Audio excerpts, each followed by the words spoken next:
नमस्कार, मी अजय वर्मा आणि आपण सगळे पाहता थिंकिंग ऑफ यूथ विचार युवकांची।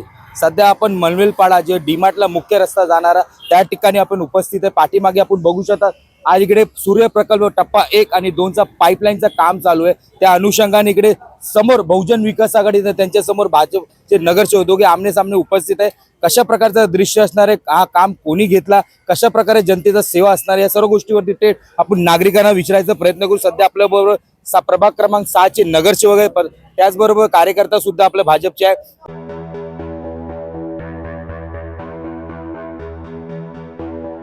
आता काम चालू आहे इकडे आणि कामाच्या मध्ये समोर आता बहुजन विकास सुद्धा उपस्थित आहे। काय म्हणणार तो कोणी हे काम पूर्ण घेतलं? बघा, हे काम जनतेचं काम आहे आणि प्रभाग नंबर 6 मध्ये हा विषय आहे।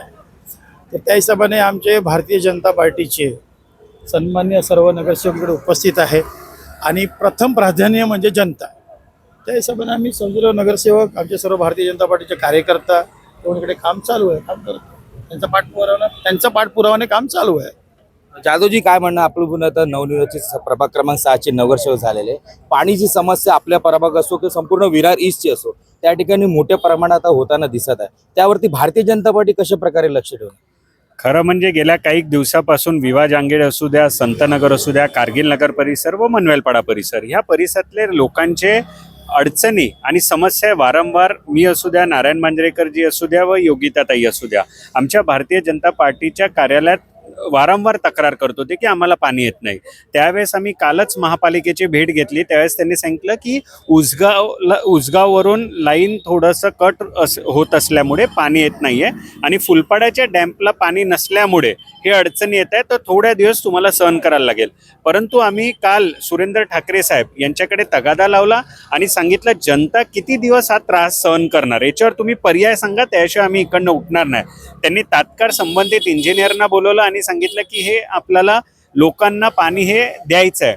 तर त्यांनी सांगितलं उद्या म्हणजे आजच आम्ही हे काम पूर्ण करतो आणि उद्यापासून लोकांना, इकडच्या परिसरात लोकांना पाणी येणार। त्यामुळे आमचे देशातले लाडके पंतप्रधान नरेंद्र मोदी साहेब यांनी एक अमृत योजना 2 त्याच्या अंतर्गत इकडे पाईपलाईन आणि जे सूर्य प्रकल्प 1 या दोन्ही पाईपलाईन ज्यावेळेस आता कनेक्ट होतील ते विवा जांगेड परिसर व मनवेलपाडा परिसरात लोकांना पाणी हे उपलब्ध होणार आहे आणि त्याचंच हे काम चालू आहे। ज्या प्रकारे आपले खासदार आहे, आमदार आहे आणि त्या असताना सुद्धा आता नगरसेवक तुम्ही नवीनच झाले, महिनाभर झालाय, पण आमदार खासदार असतात त्या टायमाला लाईन का नाही बसवण्यात आली? हे बघा, ही केंद्र सरकारची योजना आहे। केंद्र सरकारने ह्या वसई विरार शहर महानगरपालिकेचा पाण्याचा प्रश्न मिटावा म्हणून ह्या विभागामध्ये करोडो रुपयाचा अमृत योजनेच्या टप्प्या 1 आणि 2 च्या टप्प्यामार्फत दिलेले आहेत। 18 टाक्या वसई विरार शहर महानगरपालिकेमध्ये टोटल 18 टाक्या नव्याने अमृत योजनेअंतर्गत बनण्यासाठी टाक्या दिल्यात। त्यापैकी विवा जंगिरी टाकी एक झालेली आहे आणि आता कारगिल नगरच्या टाकीसाठी आम्ही पाठपुरावा करणार आहोत। अमृत योजना 1 टप्पा हा पूर्ण झाला, आता 2 टप्पा चालू आहे। परंतु 2026 पर्यंत सरकारचा नियम आहे, त्याच्यामध्ये 2026 पर्यंत 2 टप्पा व्हायला पाहिजे। परंतु आज आपल्याला माहित असेल की इथे पॉलिटिकल काही गोष्टी असल्यामुळे काम झालेलं नाही। जे आज आपण ज्या जागेवरती तुम्ही आहात, जे काम 1-2 महिन्यापूर्वी 3 महिन्यापूर्वी व्हायला पाहिजे होतं, परंतु काही राजकारणाच्या हिशोबाने ते झालेलं नाही। आज आपल्याला विवा जांगीर कॉम्प्लेक्स हो, संतनगर हो, जय श्री जगन्नाथ नगर हो, येथे पाण्याचा मोठा प्रॉब्लेम झालेला आहे आणि त्यानिमित्ताने इथे जिने आपल्याला सांगितलं की आम्ही तिन्ही नगरसेवक त्या ठिकाणी महानगरपालिकेमध्ये गेलो होतो, तिथे बसलो, ठाकरे साहेबांची आम्ही चर्चा केली आणि तात्काळ हे काम व्हायला पाहिजे। त्यांना सांगितलं, ठाकरे साहेबांनी आपल्या इंजिनियरला बोलवून आदेश दिला आणि ते काम आज चालू झालेलं आहे। आज काम ह्या एक दिवस लागणार आहे या कामाला आणि उद्यापासून विवा जांगीर कॉम्प्लेक्स जे मनवेलपाड्याचा विभाग आहे तिथे पाण्याचा हा प्रॉब्लेम सॉल्व्ह होणार आहे। तुम्हाला असं वाटत नाही का पाणी पुरवठा विभागाचे जे कर्मचारी आहे, त्याचबरोबर इंजिनियर आहे आणि ते कॉन्ट्रॅक्ट बेसवरती काम करणार, त्या लोकांनी कुठे ना कुठे बिल्डिंग वाईज गोंधळ करून ठेवला होता, त्यांच्या मागे बिल्डिंगच्या मागे हप्ते घ्यायचे, त्यावरती प्रशासकीय नसतो असताना त्या लोकांनी कामकाज केला। आता नगरसेवक बसले, त्यांच्यावरती धाक बसणार का? हे बघा, आम्ही 44 नगरसेवक आहोत जे पारेकरी आहोत आणि इथे आपल्याला माहित असेल की बहुजन विकास आघाडीची सत्ता होती।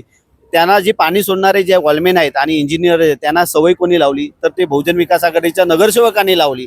आणि माझा आरोप आहे की ते पैसे कोणाला जात असतील तर ते इथल्या नगरसेवकांना जात होते, त्याच्यामुळे त्यांना सवय पडलेली होती.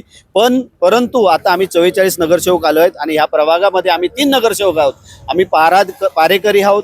आमचं लक्ष असेल आणि असं व्हायला देणार नाही, आणि असं होत असेल तर इंजिनियर आणि वॉलमेन आहे त्यांची बदली करू.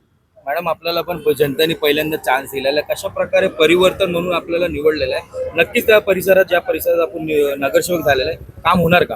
नक्कीच आम्ही प्रशासन आणि आम्ही जनसेवक म्हणून, म्हणजे आम्ही तिन्ही नगरसेवक आणि जे काही इतर असतील, तर आम्ही नक्कीच प्रयत्न करू की काहीतरी बदल, नवीन परिवर्तन घडवण्याचा नक्कीच बदल करू. आमच्याकडून जेवढं शक्य होईल. जसं आता पाण्याचा प्रश्न, काल आम्ही संध्याकाळी 8 वाजेपर्यंत आम्ही महानगरपालिकेत होतो. आम्ही साहेबांशी बोललो, मुख्य अभियंत्यांशी बोलून त्यांना सांगितलं की आमचा हा पाण्याचा प्रश्न तुम्ही तात्काळ सोडवावा, कारण गेली 8 दिवस आमच्या परिसरात पाणी नव्हतं आणि लोकांच्या वारंवार तक्रारी येत होत्या. तर आम्ही त्यांचा पाठपुरावा करून आज हे काम तुम्हाला मागे होताना दिसत आहे. तर आम्ही असंच प्रत्येक गोष्टीसाठी पाठपुरावा करून नक्कीच परिवर्तन करण्याचा नक्कीच प्रयत्न करू. पाणी आज लाईन टाकल्यानंतर पाणी येणार, पण अगोदर उन्हाळा सीझन आहे, त्यामध्ये पाण्याची समस्या अनेक वर्षापासून होत असते, त्यामध्ये पण असं लक्ष असणार का? नक्कीच आम्ही त्याचाही पाठपुरावा करणार आहोत. आणि लवकरात लवकर, जसं दादा म्हणालेत की आपण 18वी टप्पी टाकी आहे कारगिल नगरची, जर ती लवकरात लवकर झाली तर आपल्या पाण्याचा प्रॉब्लेम जो कारगिल नगर असेल किंवा कुठेही असेल तो नक्कीच लवकरात लवकर सॉल्व्ह करण्याचा आम्ही प्रयत्न करणार. धन्यवाद.